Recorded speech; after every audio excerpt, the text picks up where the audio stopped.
I spoke with about 17 veterans and their family members, and talked to them about what had happened since during and since their deployments. And I talked specifically with veterans who served in 2004, around that time.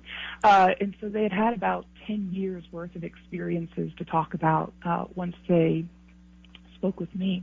And what they talked about was that, in terms of these factors that kept them from seeking care was, it started with the injury itself. It took place in a time when a lot was happening. It was a chaotic experience.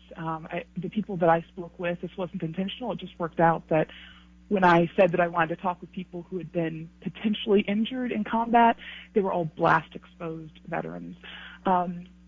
And so in a blast, that is a chaotic experience, and the medics were looking for not disorientation, but broken bones and bleeding.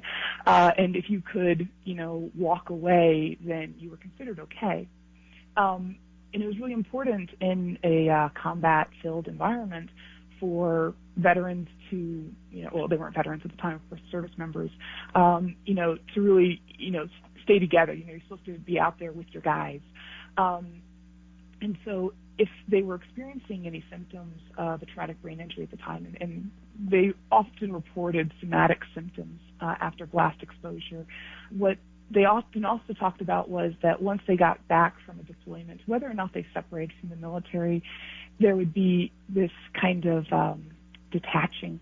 And they could tell that something was different, something was wrong, but they weren't really sure what it was, and they felt as though it was their job as a soldier to deal with it on their own. They couldn't burden other people with this, and they didn't even know how to talk about it. And that helped them then also kind of be in denial that there was really anything wrong that they couldn't handle, and they were kind of oblivious to some of their symptoms.